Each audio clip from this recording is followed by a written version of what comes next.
let's get into this. It is a story that I spent a year working towards on my blog, and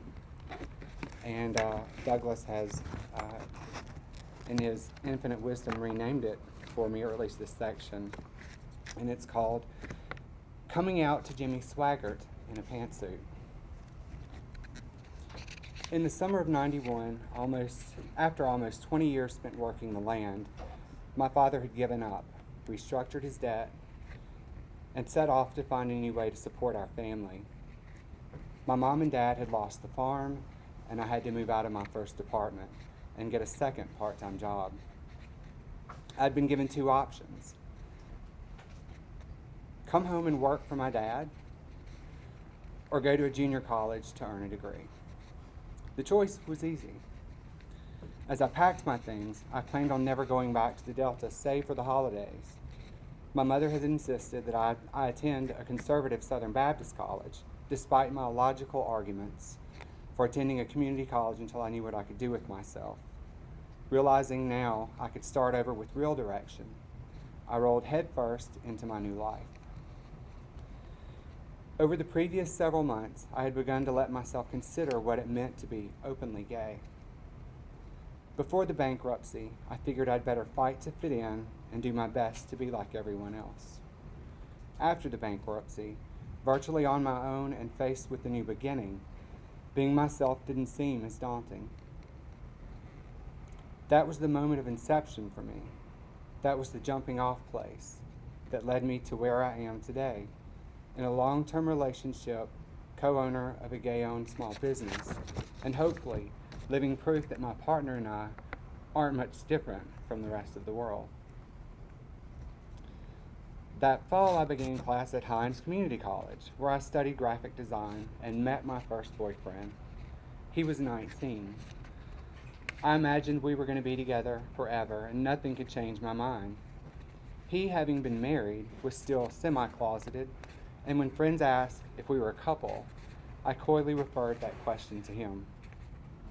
I also began to come out to friends and classmates.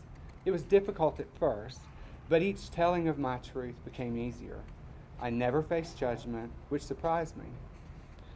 But one friend asked in a serious tone, "Doesn't your butt hurt?" That was the first time I realized people had ridiculous preconceived notions about what it meant to be gay. I knew there would be those who would spew scripture and or hate, but I never entertained having to explain that I didn't plan to be a girl, a drag queen, or a drug-addicted alcoholic AIDS patient, as they all seem to think. My boyfriend and I ventured out to the clubs a couple of times. We'd talk about making gay friends, but that never really happened. His being secretive about our relationship led me to becoming irrationally jealous. Everyone was a threat in my eyes, and he seemed content to live in secret. I became possessive and inconsolable when we couldn't be together all the time. The sad thing is, almost like an out-of-body experience, I could see what I was doing, but seemed unable to stop it. By the following summer, I was out to everyone but my family. I decided that there was no reason to bring that shame on them. I decided to live a double life that kept my parents and siblings at arm's length. I figured what they didn't know couldn't hurt them. I'd never have to break my mother's heart. She'd never have to beg my father not to beat my ass and throw me out. There'd never be conflict between siblings and their future spouses. I'd never give them reason to suspect a thing. Sure, I'd still be living a sort of lie, but some lies, I convinced myself, were worth telling. Headstrong and naive, I went down that road, picking up souvenirs, sprinkling lies and half-truths along the way. What I didn't know was my mother had begun to piece together a timeline of sorts. Like a private detective, she compiled a list of corners into which I painted myself, and she patiently waited to confront me. The following summer, 9 months into my first relationship, I was dumped. For all the reasons there were to be together, there were more that drove us apart.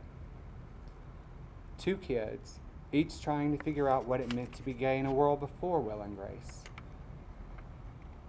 Had little but the token homosexual, on the real world for direction. When after weeks of begging, phone calls, and stalking my beloved failed, I accepted my situation, dropped out of school, and spiraled into a depression that lasted longer than I'd care to admit. I ran with a pack of gay acquaintances at the bars, danced my ass off literally, and drank too much. I flirted, kissed, and fooled around with several guys, but I just couldn't get over my first. I continued beating myself up for running him off, and ultimately tipped my mother off in a way that only happens in movies. Mother furrowed her brow and spoke in a quiet, apologetic tone. Son, we can't figure out how to help with your tuition and your apartment. I knew what was coming next. She continued, I know it's not ideal, but we want you to move home. You can commute to school from here. Just like that, I lost my foothold in Jackson. To be honest, I was exhausted with life as it was. Buying groceries with my mother's Savon card was less than glamorous, and I'd stopped going out as often, choosing to sit in my darkened apartment and smoke, torturing myself with Celine Dion ballads. I'd managed to get enrolled in school without my parents discovering I dropped out the previous semester, but scrambling to cover up that secret was a hefty burden. Driving an hour and a half for school sounded dreadful, but I decided I could do anything for a year if it helped me move on. Less than 2 years after coming out, falling in love, and starting a new life, I packed up my studio apartment and limped home with my gay tail between my legs. I took a part-time job at the kitchen at the Humphreys County Country Club. There I cooked dinner and Sunday lunch for members. While I chopped, sautéed, washed dishes, and cleaned up after reception, my mind was always on Jackson. One day, I told myself, I'll get out of here. I'll be successful and someone will have me. On occasion, I'd make the drive to town for a random Sunday at Jaded or beer bust at JC's, Jackson's gay bars. Always looking and ever hopeful, I longed to find the one. Friends introduced me to other gays, but none seemed right. During this time, I was introduced to a guy that I thought was kind of cute. I'd seen him on the dance floor the first night of my first visit to a gay bar. He was one of the cool gays, and I immediately deemed him unobtainable. He turned out to be just another in a string of hot messes that always seemed to be around at closing time.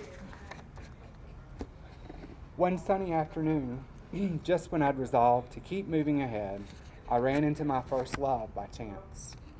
It was an awkward exchange during which I struggled with the urge to be hateful and the overwhelming need to throw myself at his feet.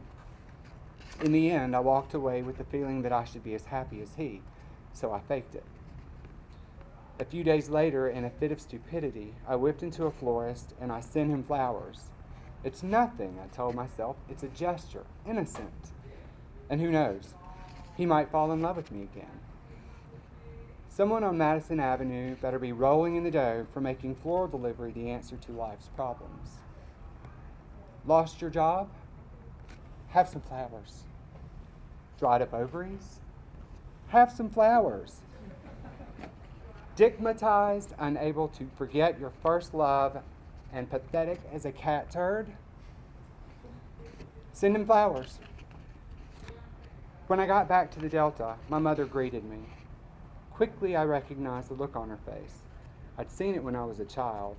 It was disappointment rolled in disgust, and she aimed it at me with ease. She sat in a chair, legs crossed, without so much as a hello or how was your day. This came as a shock to me. My mother was the veritable Donna Reed of the Mississippi Delta. She was known throughout the Delta as one of the few who had not only the means, but the unbridled talent to both organize any social gathering required in advance or at the last minute.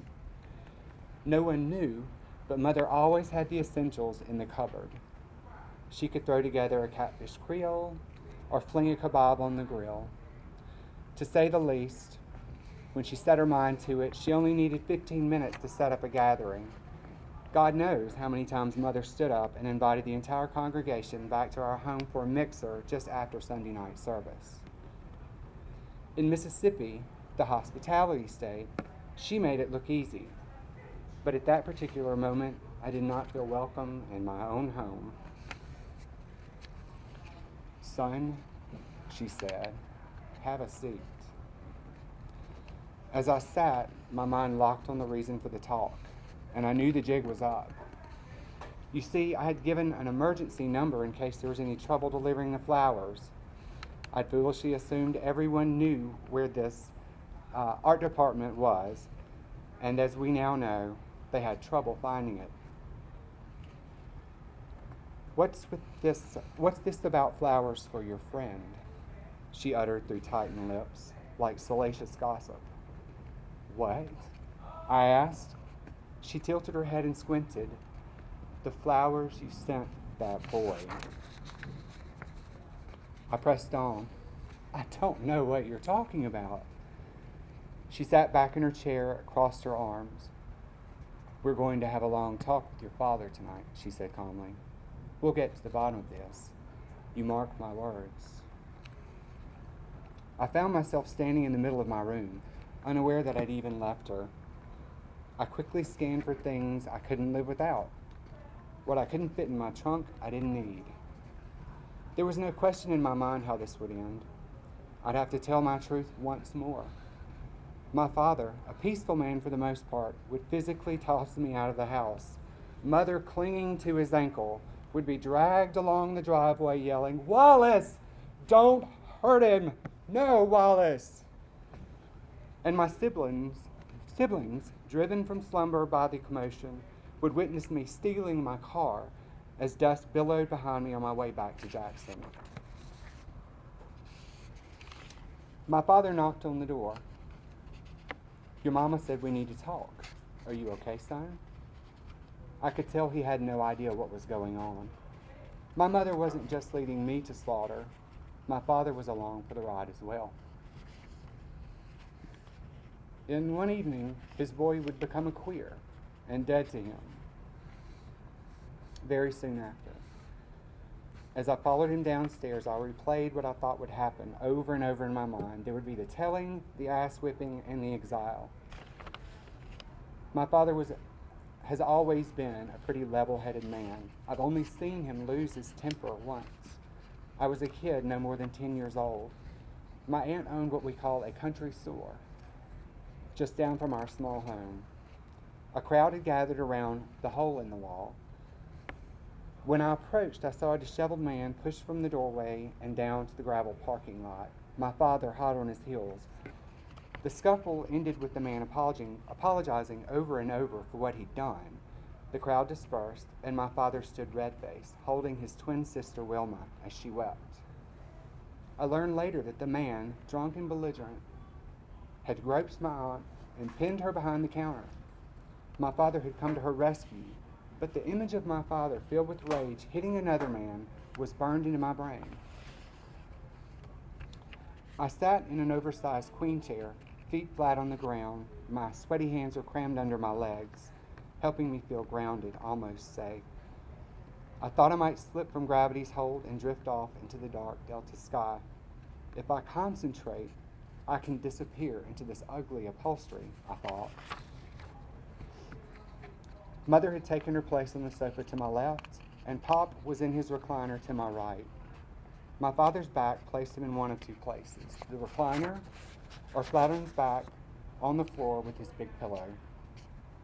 I sat in the middle. My mother glared at me with cold eyes, and I could feel no emotion from her at all. "Tell him," she quipped. "Tell your father the truth." Pop looked from my mother to me with confusion. "Tell me what, son?" he implored. I began to sob.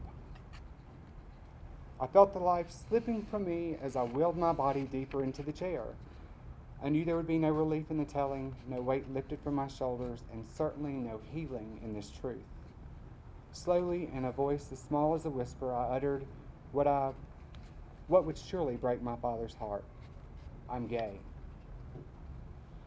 There was a loud clap that made my eyes spring open. My mother had produced a Bible and had begun to slap it repeatedly. She was on her feet now, and the scripture and hate were flowing from her clenched teeth, as if she were speaking in tongue. I never expected to be yelled at by my sweet mother. She was my safe haven, my protector. Before my very eyes, my defender transformed into Jimmy Swaggart in a pantsuit. "We didn't raise you to become a queer," she yelled. "This is not God's plan. You've got the devil in you, and I'm not going to let him have you."